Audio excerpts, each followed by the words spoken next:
بسم اللہ الرحمن الرحیم الصلاۃ والسلام علیکہ یا رسول اللہ۔ آج غسل کے حوالے سے چند ضروری مسائل جس کا عوام کو علم نہیں ہوتا ان کے حوالے سے ہم گفتگو کرنے کی کوشش کریں گے۔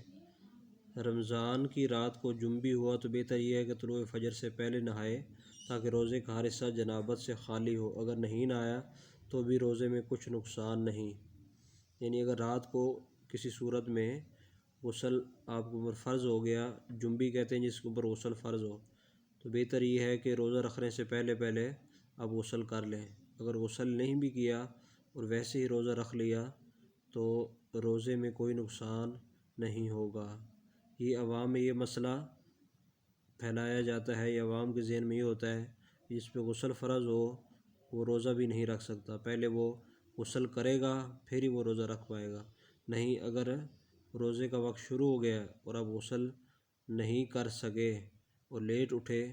اس صورت میں آپ غسل کیے بغیر بھی روزے کی نیت کر لیں تو آپ کو روزہ درست ہو جائے گا۔ آگے ہے کہ کون کون سی ایسی جگہ ہیں جہاں پر جو غسل جس کا نہ ہو وہ نہیں داخل ہو سکتا یا وہ کام نہیں کر سکتا۔ جنبی کا مسجد میں جانا، یعنی جس کا غسل نہیں ہے وہ مسجد میں بھی داخل نہیں ہو سکتا۔ اور طواف کرنا، یعنی خانہ کعبہ کا طواف بھی نہیں کر سکتا اور قرآن پاک کو بھی نہیں چھو سکتا۔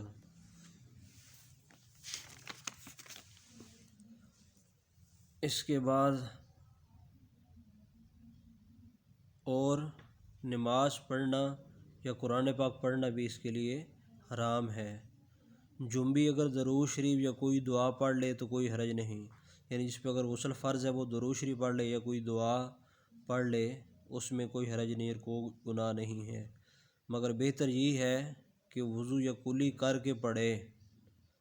جنبی کو اذان کا جواب دینا جائز ہے، یعنی جس پہ غسل فرض ہے وہ اذان کا جواب دے سکتا ہے بغیر غسل کے بھی۔ جس پر غسل واجب ہو اس کو چاہیے کہ نہانے میں تاخیر نہ کرے، کیونکہ جس گھر میں جنبی ہو اس گھر میں رحمت کے فرشتے نہیں آتے۔ یعنی مطلب کیا ہے کہ جتنی جلدی ہو سکے جب آپ غسل فرض ہو گیا ہے جلد سے جلد غسل کریں، اور کیونکہ مصطفیٰ کریم علیہ السلام نے فرمایا کہ جس گھر میں جنبی مرد یا عورت ہو اس میں رحمت کے فرشتے نہیں آتے۔ جس طرح بتایا گیا کہ جس گھر میں کتا ہو اس گھر میں بھی رحمت کے فرشتے نہیں آتے۔ دوسرے ارشاد فرمایا کہ جس گھر میں ناپاک مرد یا عورت ہوں جن پہ غسل فرض ہے اس وجہ سے بھی رحمت کے فرشتے گھر میں داخل نہیں ہوتے۔ اور ایک اور مسئلہ جو یہاں لکھا ہوا تو نہیں ہے لیکن ہم بیان کر دیتے ہیں کہ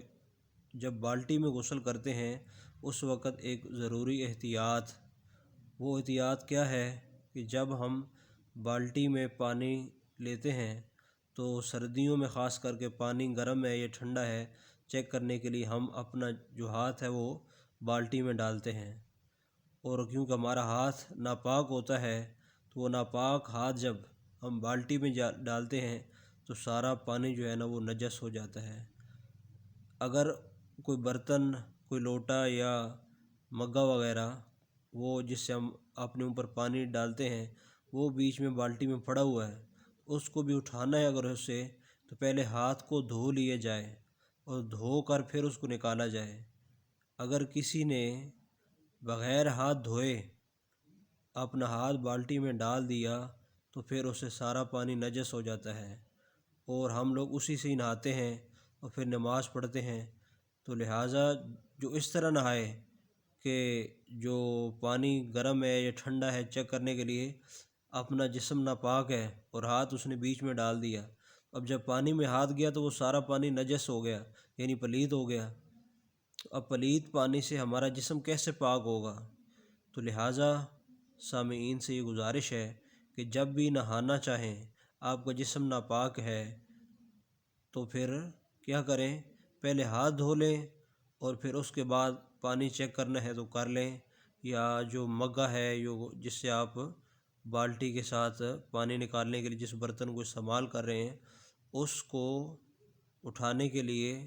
آپ پہلے ہاتھوں کو پاک کر لیں، دھو لیں، پھر اس کے بعد اس کو بیچ میں سے اٹھائیں، یا اس کو بیچ میں پہلے ڈالیں ہی نہیں کہ پھر نکالنا پڑے۔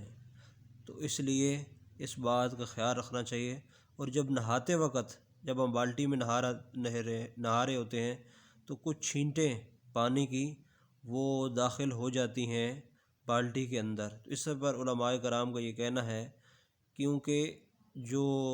زیادہ چیز ہوتی ہے، وہ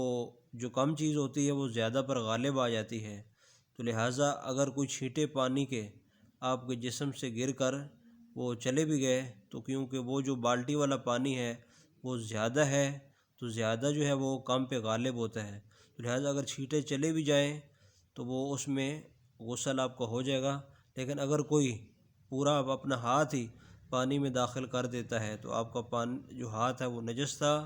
تو وہ نجس پانی جو پانی ہے وہ نجس ہو گیا، تو اس سے غسل آپ کا نہیں ہوگا۔ تو اس مسئلے میں بہت احتیاط کی ضرورت ہے، کیونکہ ہم غسل کو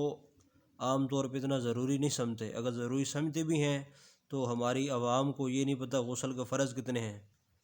100 میں صرف 2 بندوں کو علم ہے کہ غسل کے کتنے فرض ہیں، باقی کسی کو اس کا علم نہیں۔ تو لہٰذا ہماری گزارش ہے کہ غسل کے فرائض کو سمجھا جائے، کیونکہ غسل ہوگا تو نماز ہوگی، قرآن پاک کا ثواب ملے گا، روزے کا ثواب ملے گا، اگر مدینہ شریف جاتے ہیں، خانہ کعبہ جاتے ہیں تو سب حاضری ہوں گی، کیونکہ اللہ فرماتا ہے